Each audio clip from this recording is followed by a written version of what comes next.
કે ભાઈ આપણે તો મામા ભાણિયા બનીને રાજ કરતા હતા, હવે ત્રીજો મોરચો આવી ગયો છે. થયું કે નહીં થયું એ લોકોને? અત્યારે આખા બજારમાં દોડી પડે છે.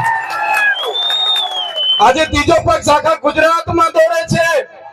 એટલા માટે આ લોકોને ડર પર બેસી ગયો છે કે ભાઈ હવે તો મામા ભાણિયા આપણે વેવાય હતા, વેવાય વટુલોમાં 5 વર્ષ તમે કરતા હતા, 5 વર્ષ મારો વારો હતો. હવે તો આ બધા નવા આવ્યા છે, એ લોકો હવે લઈ જશે. એટલે બંને બાજુના નેતાઓ ભેગા થઈને એકલા ચૈતર વસાવાના અમારા ટીમોને રાતે પણ યાદ કરે છે. રાતે ઊંઘમાં પણ અમે દેખાઈએ છીએ. હેલો નમસ્કાર મિત્રો, કેમ છો? મારી યુટ્યુબ ચેનલમાં તમારું સ્વાગત છે. દોસ્તો, ચૈતર વસાવા કાંવાટ ખાતે આવ્યા હતા, ત્યારે ભાષણમાં શું કીધું એ આપણે ધ્યાનથી સાંભળશું. તો આપણે ચૈતરભાઈ વસાવાની એક વાત ધ્યાન રાખીને સાંભળવાની છે. શું શું કીધું છે ચૈતરભાઈ વસાવા. તો તમને વિડીયો પસંદ આવે તો લાઈક અને શેર અને કમેન્ટ કરજો. તો આગળ વિડીયો સાંભળીએ. સૂત્રો બોલીશું ત્યાં સુધી બધા જગ્યા પર બેસી જાઓ. બધા લોકોને નમ્ર વિનંતી છે, વડીલોને, બધાને, યુવાનોને, તમામ લોકોને નમ્ર વિનંતી છે. વધારે સમય હું નથી લેવાનો. 10 મિનિટ બધા પોતપોતાની જગ્યા લઈ લો. એકવાર આપણે જોરથી નારા બોલાવીશું. જય આદિવાસી, જય આદિવાસી, જય જોહાર, જય જોહાર. ધન્યવાદ. આજની કવાંટની ક્રાંતિકારી ભૂમિ પર પરિવર્તન સભામાં અહીં મારી સાથે મંચસ્થ ઉપસ્થિત છોટાઉદેપુર લોકસભાના ઇન્ચાર્જ એવા મુકેશભાઈ બારિયા, છોટાઉદેપુર જિલ્લાના આમ આદમી પાર્ટીના પ્રમુખ એવા રાધિકાબેન રાઠવા, જેમને આપણે હમણાં સાંભળ્યા એવા મારા નર્મદા જિલ્લાના આમ આદમી પાર્ટીના પ્રમુખ એવા નિરંજનભાઈ વસાવા, આજે 3000 કાર્યકરો સાથે જેઓ વિધિવત રીતે આમ આદમી પાર્ટીમાં જોડાયા છે એવા પરેશભાઈ રાઠવા, સાથે લગામીથી પધારેલા અમારા યુવાન સાથી અને યુવાન આગેવાન એવા રાજેશભાઈ રાઠવા, સાથે આપણા સૌના વડીલ ડુંગરીના માજી સરપંચ એવા ભંગિયાભાઈ રાઠવા, સાથે આપણા કવાંટ તાલુકાના આમ આદમી પાર્ટીના પ્રમુખ એવા નવસિંહભાઈ રાઠવા, સાથે જે આપણા વડીલ છે, દરેક સભાઓમાં અમે એમને આમંત્રણ આપીએ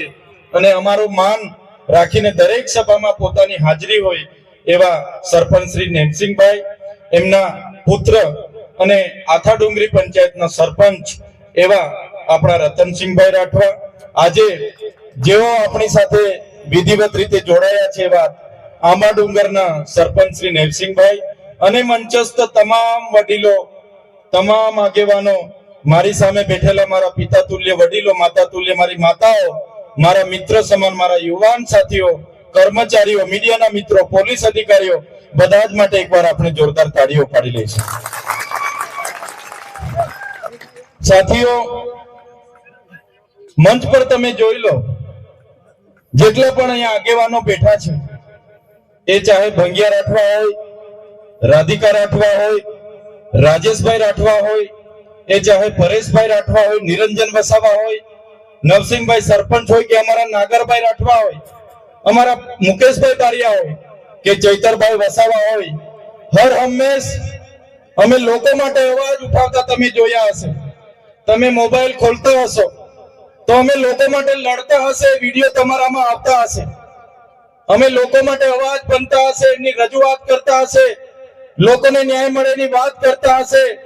એના વિડીયો તમે હર હંમેશ જોતા હશો. અને એક બાજુ ભાજપના નેતાઓ, તમે તમારા નેતાઓ તરફ જોઈ લો, એ નેતાઓ તમને ધમકાવવાનું કામ કરતા હશે.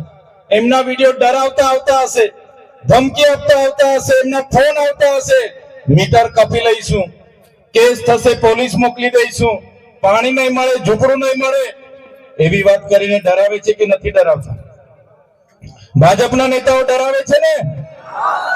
ત્યારે એક બાજુ લોકોના અવાજ બનવા વાળા લોકો અમે બેઠા છે, તમારી લડાઈ લડવા વાળા લોકો અમે બેઠા છે, અને એક બાજુ આપણા લોકોને ડરાવવાની, ધમકાવવાની, દબાવવાની, રેડ પાડવા વાળા લોકો બેઠા રહ્યા છે, ત્યારે એની સામે જે આજે તમારી હજારોની ઉપસ્થિતિ છે, તો આ મંચ પરથી મને એટલી ખાતરી થઈ ગઈ છે, એટલો વિશ્વાસ થઈ ગયો છે કે આવનારા દિવસોમાં આજે જે તમારી ઉપસ્થિતિ અમને બતાવે છે કે આવનારા દિવસોમાં જો આ વિસ્તારમાં ક્રાંતિ થશે તો આપણા છોટાઉદેપુર તાલુકાની ધરતી પરથી ક્રાંતિ થવાની છે. 2 દિવસ પહેલા અહીંયા કેબિનેટ મંત્રી આવ્યા હતા ને, એમના સાંસદ, એમના મંત્રી, એમના માજી મંત્રી બધા જ લોકો આવ્યા અને એમણે એમના સરકારે લોકો માટે શું કર્યું એની વાત નહીં કરી. 30 વર્ષના શાસનમાં શિક્ષણમાં શું કર્યું, આરોગ્ય માટે દવાખાનામાં ડોક્ટરો, સાધનો શું કર્યા, કેટલા લોકોને સિંચાઈના બોર કરી આપ્યા, કેટલા ગામોમાં રસ્તા બાકી છે, કેટલા ગામોમાં આંગણવાડી કેમ બાકી છે, શાળાઓ કેમ બનતી નથી, યુવાનોને રોજગારી કેમ મળતી નથી, મનરેગામાં બચુભાઈ ખાબડના દીકરાએ કઈ રીતના કૌભાંડ કર્યું, નળમાંથી પાણી કેમ આવતું નથી, એની એક પણ નેતાએ વાત કરી નથી. બધા જ નેતાઓએ કીધું કે બહારના લોકો અહીંયા આવે છે, અમારા લોકોને ગેરમાર્ગે દોરે છે અને જતા રહે છે. ભાઈ તમે ગેરમાર્ગે દોરાઈને અહીં આવ્યા છો? બધા ગેરમાર્ગે દોરાઈને અહીં આવ્યા છો? તો આ નેતાઓ તમે જોઈ લો ભાઈ, તમે 30 વર્ષમાં તમારી સરકારમાં શું કર્યું? કવાંટમાં કેમ તમે તોરખેડામાં આજ દિન સુધી રસ્તો નથી બનાવ્યો? આજે કવાંટના કેટલાય ગામોમાં આંગણવાડી નથી બનાવી, આજે કેટલાય ગામોના બાળકો શાળામાં ભણે છે પણ ઓરડાઓ નથી, એની વાત કેમ નથી કરતા? આજે ભાજપના નેતાઓ 10 વર્ષ પહેલા ફટફટિયા પર ફરતા હતા કે નતા ફરતા? ફટફટિયા પર ફરતા હતા ને. બધાને આજે 4 વ્હીલર થઈ ગઈ, 2-3 જગ્યાએ બંગલા થઈ ગયા, પણ આપણા બાળકો માટે આંગણવાડી થઈ નથી. આપણા બાળકો ભણવા માંગે છે, એમના સાંસદના પંપ થઈ ગયા. બહારથી આવેલા મંત્રીએ તો જ્વેલર્સમાં પાર્ટનરશિપ લઈ લીધી, સાપુતારામાં હોટલો ખોલી દીધી, બોમ્બેમાં હોટલો ખોલી દીધી, પણ આપણા બાળકો માટે નિશાળનો ઓરડો બન્યો નથી. ત્યારે આદિવાસી બજેટમાંથી કરોડો રૂપિયા કમાઈને બેઠેલા, કરોડો રૂપિયા ખાઈને બેઠેલા, તાજા માજા થયેલા નેતાઓ અહીંયા આવે છે અને ચૈતર વસાવા આમ કરે, તેમ કરે, ફલાણું કરે, ઢીકણું કરે. અમે એમને કહેવા માંગીએ છીએ, જો તમે આથા ડુંગરનો પ્રોજેક્ટ આજે રદ કરાવી દો, લેખિતમાં અમને આપી દો, તમે કવાંટની તમામ આંગણવાડીઓ બનાવી દો, તમે 28 ગામને જે પ્રોજેક્ટ એનટીપીસી સાથે થયું છે રદ કરાવી આપો, તમે આ વિસ્તારમાં રોજગાર આપી દો, તમે નર્મદાનું પાણી અહીંયા આપી દો, તમે રામી ડેમના વિસ્થાપિતોને વળતર નથી વળતર આપી દો, તમે હાપેશ્વરમાંથી અમારા લોકોને પાણી આપી દો. તે દિવસે ચૈતર વસાવા તમારા બધા જ નેતાઓના જાહેર મંચ પરથી વખાણ કરવા પર તૈયાર છે. તમારે કઈ કરવું જ નથી અને અમે આવીને અમારા લોકોને ન્યાયની વાત કરી એટલે તમે ચૈતર વસાવા આમ છે, તેમ છે, ફલાણું છે, ઢીકણું છે કરો છો. સાથીઓ, આ લોકોની હકીકત શું છે તમને ખબર નહીં હશે. અત્યાર સુધી આ લોકોએ 5 વર્ષ ધારાસભ્યમાં કોંગ્રેસ વાળાને મોકો આપે, 5 વર્ષ ભાજપ વાળો રાજ કરે, 5 વર્ષ તાલુકાનો પ્રમુખ કોંગ્રેસનો બને, 5 વર્ષ ભાજપનો બને. આવી રીતના આઝાદીના 78 વર્ષ સુધી આપણા લોકોનો ઉપયોગ કર્યો છે.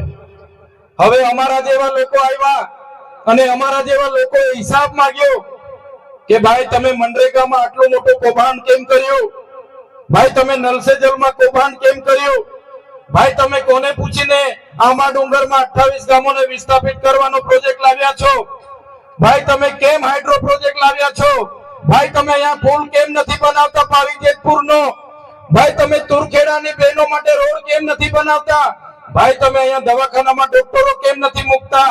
એમ કરીને અમે આવીને સરકારમાં રજૂઆત કરીએ એટલે આ લોકોને ગમતું નથી. એ લોકોને એવું છે કે ભાઈ આપણે તો મામા ભાણિયા બનીને રાજ કરતા હતા, હવે ત્રીજો મોરચો આવી ગયો છે. થયું કે નહીં થયું? એ લોકોને અત્યાર સુધી મામા ભાણિયાએ કીધું કે ગુજરાતમાં ત્રીજો મોરચો નથી ચાલવાનો, ત્રીજી પક્ષ નથી ચાલવાનો, એવો પ્રચાર હતો ને આ લોકોનો. ત્રીજો મોરચો ચાલવાની વાત તો દૂર, આ ત્રીજો મોરચો દોડવા લાગ્યો છે કૌમાટમાં. આજે આખા બજારમાં દોડી પડે છે. આજે ત્રીજો પક્ષ આખા ગુજરાતમાં દોડે છે. એટલા માટે આ લોકોને ડર પર બેસી ગયો છે કે ભાઈ હવે તો મામા ભાણિયા આપણે વેવાય હતા, વેવાય વટુલોમાં 5 વર્ષ તમે કરતા હતા, 5 વર્ષ મારો વારો હતો. હવે તો આ બધા નવા આવ્યા છે, એ લોકો હવે લઈ જશે. એટલે બંને બાજુના નેતાઓ ભેગા થઈને એકલા ચૈતર વસાવા અમારા ટીમોને રાતે પણ યાદ કરે છે. રાતે ઊંઘમાં પણ અમે દેખાઈએ છીએ, રાતે સપનામાં પણ ચૈતર વસાવા દેખાય. એટલે રાતે ઉઠીને એક ગ્લાસ માટલાનું પાણી પીવું પડે ને સવારે અમે ઉઠીને જોઈએ તો મોબાઈલમાં એ લોકોના વિડીયો આવી જાય છે. સવારે એ લોકોના વિડીયો મારા મોબાઈલમાં આવી જાય છે. હા, પેલા બાજુના સાંસદો પણ, આ બાજુના સાંસદો પણ, મંત્રીઓ તંત્રીઓ ચૈતર વસાવા, ચૈતર વસાવા, ચૈતર વસાવા, ચૈતર વસાવા. એટલે અમારા જેવા સામાન્ય પરિવારના લોકો રાજનીતિમાં આવ્યા.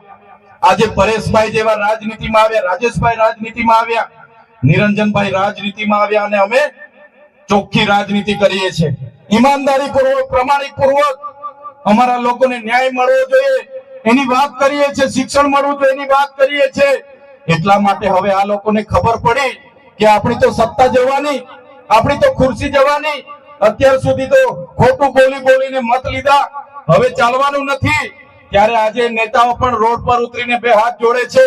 આજે રોડ પર ઉતરીને ડિસ્કો કરે છે, નાચણું કરે છે. આવનારા દિવસોમાં અમારી ટીમ એટલી મહેનત આ વિસ્તારમાં કરશે તમારા માટે, એટલા પ્રયાસ આ વિસ્તારમાં કરશે કે તમારા સાંસદ, તમારા મંત્રી તંત્રી, તમારા તલાટી કમ મંત્રી તમને નહોતા મળતા ને, થોડા દિવસ ખાલી અમને આપો, આ તમારા મંત્રી તંત્રીઓ તમારા ગામડે ગલીએ ગલીએ અમે ફરતા કરી દઈશું.